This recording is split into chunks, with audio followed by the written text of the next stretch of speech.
Good evening, YouTube. You guys, why am I doing that, bro?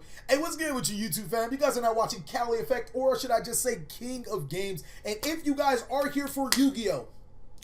I don't want to say go somewhere else, but this isn't going to be the average Yu-Gi-Oh video that is posted on my channel. So if you guys want to see something that is more about like the meta or Yu-Gi-Oh cards in general, then click on any of these videos that are mine. Go ahead and enjoy. This video is going to have vulgarity. It's going to have a viewer discretion is advised warning before you guys go further into this video. So if you guys are looking at this and seeing all this and not feeling what you're feeling, just go click on another video. This video is for the people that want to know TheCaliEffect, the man behind the scenes, and get to know his personal life. So I'm going to be telling you guys how I got into card games. More specifically, I guess at the end, my family, or, you know, parts of my family, and, you know, how I got into Yu-Gi-Oh! So, growing up as a kid, I didn't have toys. Like, we just didn't.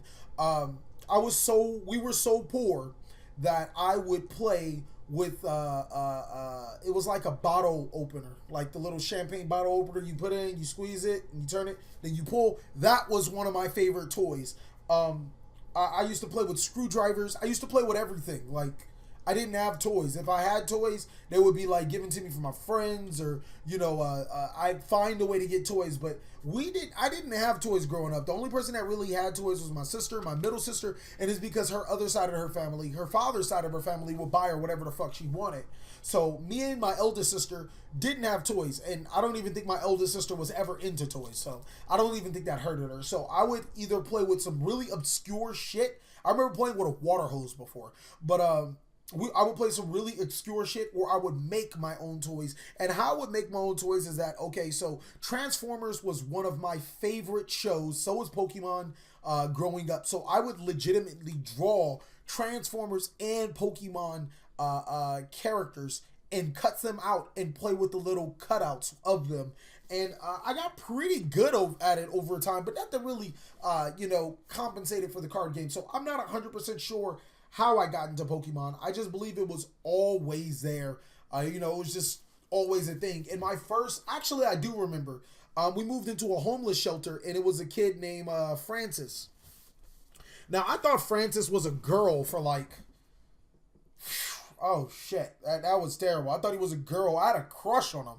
It's fucking weird, I'm telling you. Because he had like long hair, he had girl features and everything. I had a crush on him for a couple hours until his mama called him son. I was like, whoa! Fucking gay. But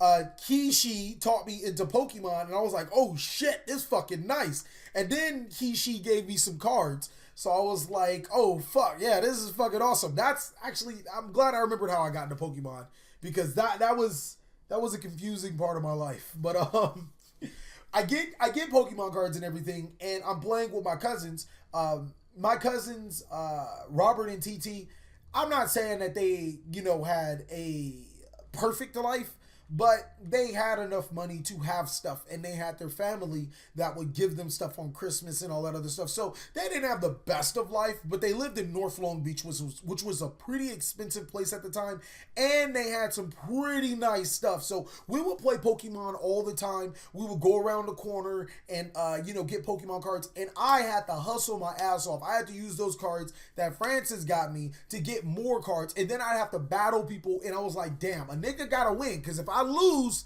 I'm out of the Pokemon game, all right? So I would have to beat people and acquire Pokemon cards. There was actually a point in time where I lived in Long Beach as well. I didn't live in North Long Beach. I lived in downtown.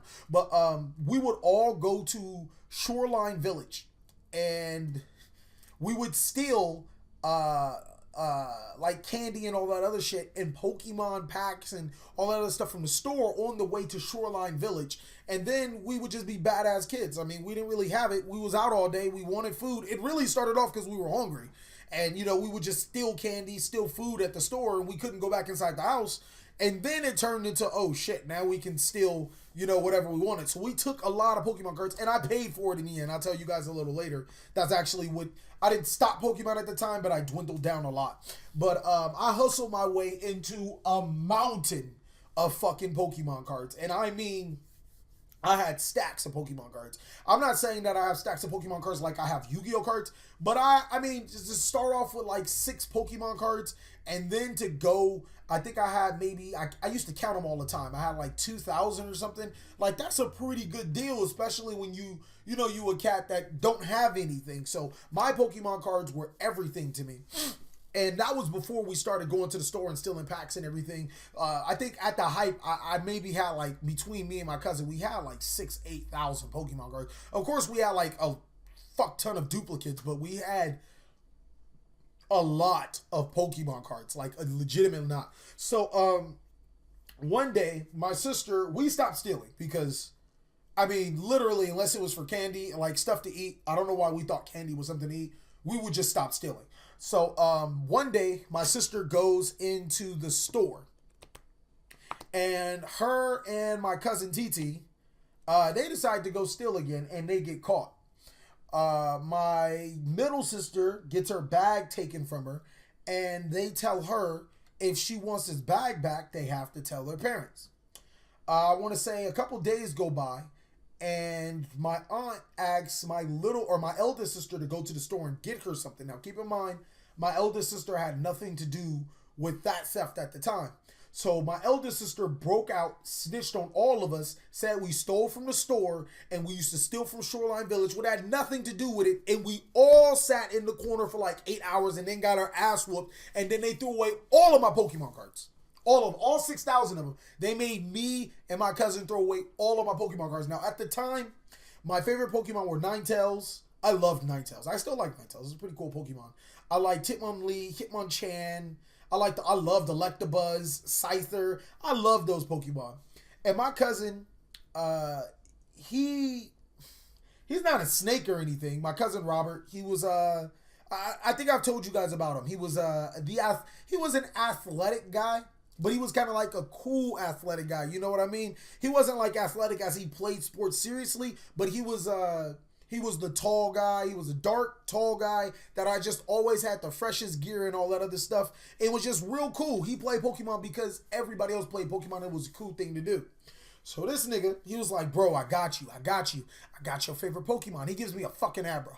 And I'm looking at this nigga like, out of all the fucking Pokemon cards you could have saved, you saved me an Abra. At the time, I wasn't really thinking like, damn, I really appreciate it, bro. Thank you.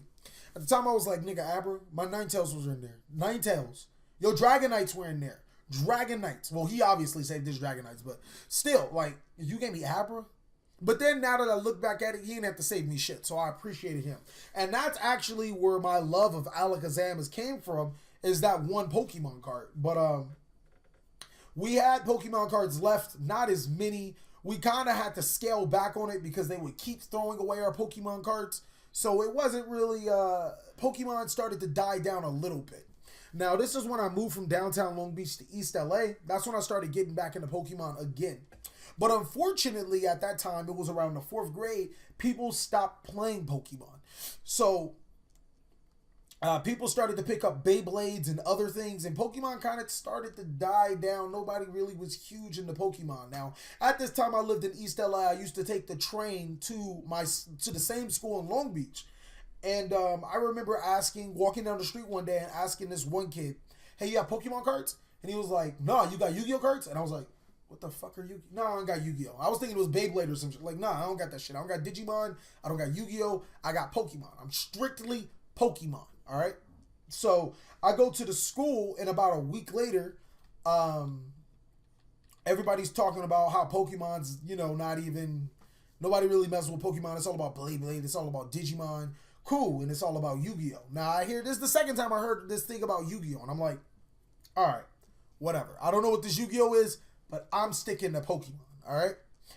So, I want to say, some time passed, I wound up going back over my cousin's house in North Long Beach. I told you guys they had it well off. They had cable, and I believe it was either late Cartoon Network or Toonami. They played Yu-Gi-Oh for the first time, and I was captivated the second I seen Celtic Guardian. I was like, whoa. Now, keep in mind, I was still a person that drew a lot of stuff. I love drawing. Drawing was my shit. So when I saw Celtic Guardian, I was like, I gotta draw this shit. So I pressed pause and I tried my best to draw Celtic Guardian. It was a terrible version of it. And I drew Hitatsumi Giant. I tried to draw Blue Eyes. I was fascinated into these Yu-Gi-Oh cards, or into these Yu-Gi-Oh monsters, these dual monsters, because they look so great. And I was like, man, only if they made a card game. So back at the school, I overhear somebody saying, hey man, you got Yu-Gi-Oh cards? And I was like, they exist? And then the other dude was like, yeah. Like, what rock have you been living under? And ever since then, I wanted Yu-Gi-Oh cards. I actually remembered, I don't know if this happens at every church, but I remember when we lived in the homeless shelter, we'd have to go to church every Sunday, and what they would do was something called a testimony. And during this testimony, people would tell people what happened in their week and how Jesus saved their life, yada, yada, yada, all that other stuff. I remember one time in my testimony, I stood up, I was like, Jesus would be amazing to me if I got some Yu-Gi-Oh cards. Now, obviously, I got in trouble for that. Nigga, you know, you can't be going around saying that shit. But I just thought it was really fun, and I really wanted to play Yu-Gi-Oh that bad. So, here's how I got my first Yu-Gi-Oh cards. I got a badass cousin named Marquise. Marquise is your typical cousin that nobody really likes to be around, but you're kind of around him because you're kids. You know what I mean? He was a fat kid. He ate dirt. He ate worms. He used to do a whole bunch of just weird shit.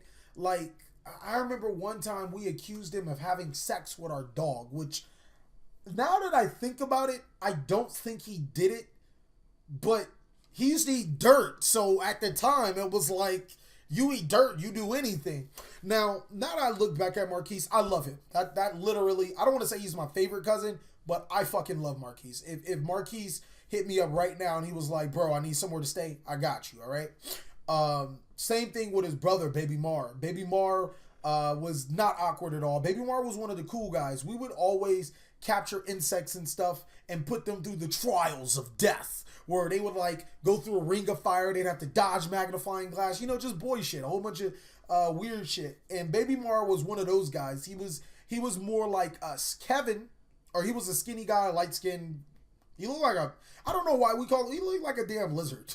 I've always wanted to tell him that. But he looked like a damn lizard with a little beady afro. Kevin was the youngest out of all of us. I believe either me or Baby Mar was the oldest.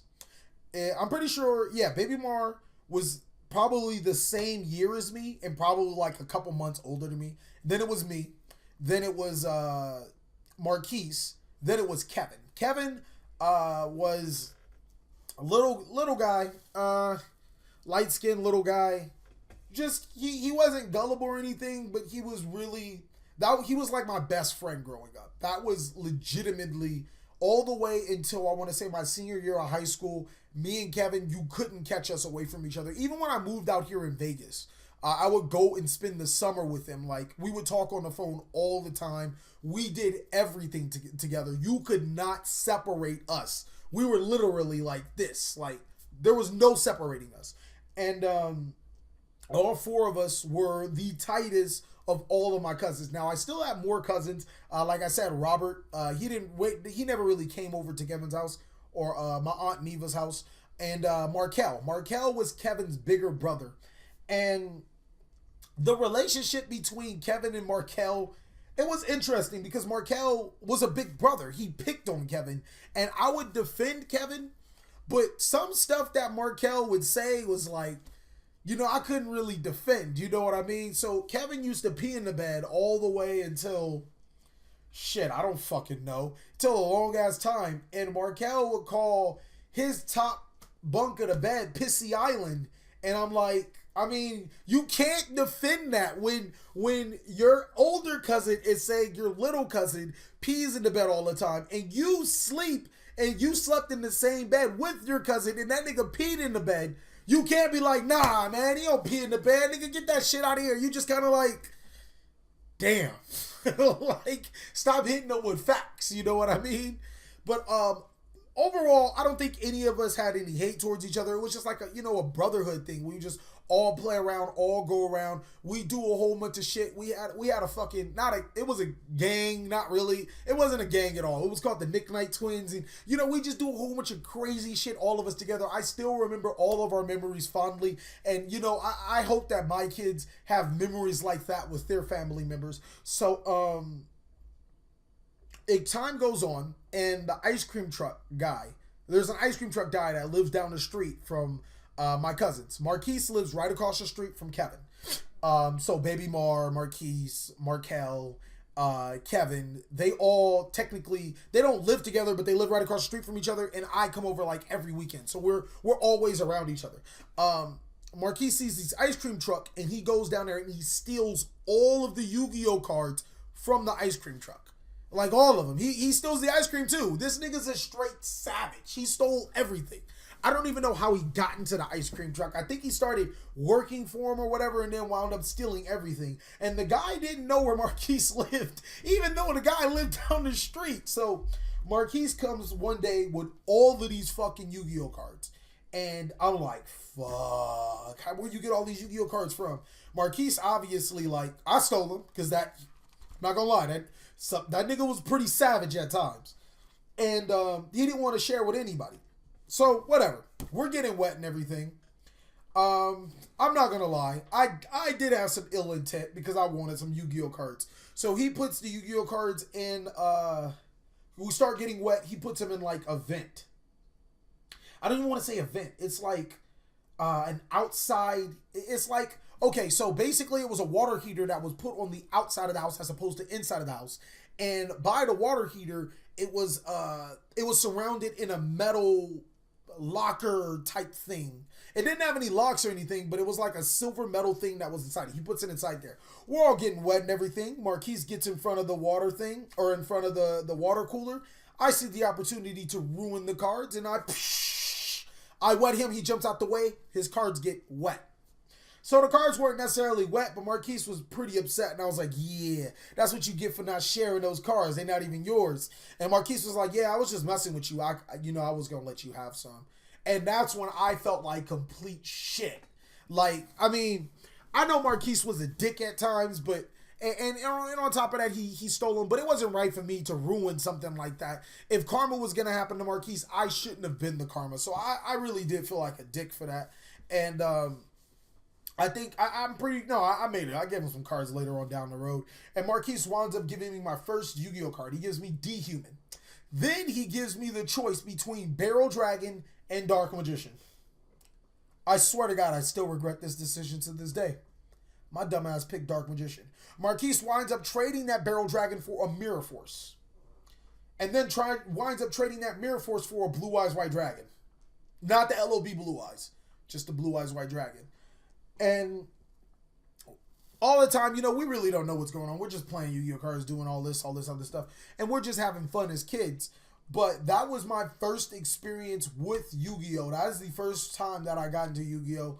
It was actually because my cousin stole some cards from an ice cream truck. I've always wanted to get into it, but I never knew how. And it started off with my cousin handing me Yu-Gi-Oh! cards. Now, what I did with those Yu-Gi-Oh! cards, same thing I did with those Pokemon cards. I took those Yu-Gi-Oh! cards and I hustled everybody around me. It was my first rival. His name was Kevin too. Now, Kevin was a Mexican kid, but he always used to scream at his mom. Like, he was one of those kids that his mom would get him something. He was like, fuck you, mom. You didn't get me what I really wanted. And I'd be like, damn, you couldn't do that to me. And Kevin's mom, like, she was a baller. She got him every fucking thing he wanted. We go to Kevin's house, he'd have everything. So he became my first rival when he played Blue Eyes White Dragon against me, and I had no defenses. I literally had no defenses. So in order to counter his Blue Eyes White Dragon, I used Paralyzing Potion to prevent it from attacking. Then I used Ring of Magnetism, and then crashed it with my Summoned Skull to destroy his monster. So me and him became rivals ever since, and we used to play for cards, and I didn't lose much. So I wound up getting a lot of cards from him. Going into the back to school, I used to play a lot of kids for cards, and that's how I just started amassing my card collection at any opportunity that I could gain cards, whether it be trading Pokemon cards for it, or playing for cards, or even trading Yu-Gi-Oh cards for certain cards, I would do it. And throughout the time, I got ripped off a lot. Like, I had some pretty good cards. I remember at one point in time, I got a Mirror Force, and I traded it for a Karibo. So, yeah, that's how the story crumbles sometimes. But ultimately, my childhood book cards was pretty fucking awesome. As I got older, or not even as I got older, a little later, while I lived in East LA, I had a neighbor who played Yu-Gi-Oh cards, and he was my second rival. He taught me so much about the game because at the given time, we really didn't play the game the way it was supposed to be played. We kind of just played kind of like the show, and then what cards look, cool, and then we would fuse cards together and all that other stuff. But this guy, Danny, Mexican guy, he really taught me how to play the Yu-Gi-Oh card. He was a little fat, pudgy guy. I believe if I was like 11, he was like 14. He was probably 3 years older than me. And then he had a friend named Adam. And Adam, he played Burn. And that dude would, oh man, it was terrible. He'd like Okaze you, Tremendous Fire you, Just Desserts you. It just was not fun playing against those guys. But eventually I learned how to play from them, and I got better to a point where I started beating them. Now that they were no longer a problem, I would go to, just across the different areas, and then I'd learn from them, figure out as much information as I could, because I felt like everybody could teach me, and I would learn as much from them, and then I would beat them as well. The year that I came out to Las Vegas, that was a complete change as well, because I was pretty much well-rounded by the time I was in 9th grade. I did hide it because, obviously, but I was pretty good by the time 9th grade. But once I came to Las Vegas and Yu-Gi-Oh was a lot more competitive than in high school, then that's when I had to completely change everything. I mean, before then I was running like a 50 card deck. Now I had to drop to 40. I had to learn about the meta. I had to learn about this. I had to learn about that. I had to learn about a lot of stuff instantly, or just be left behind in the dust. And it was pretty fun. There were times where I did quit Yu-Gi-Oh. I quit in the first ban list. I quit about that time, and I was just playing a lot of Yu-Gi-Oh, or a lot of other stuff with my friends. I'll tell you more stuff about that later, about my best friend Murphy, and all my friends seem to betray me. Never really looked at it, by the way. But that's legitimately how I got into Yu-Gi-Oh. Yu-Gi-Oh was a fun game to play.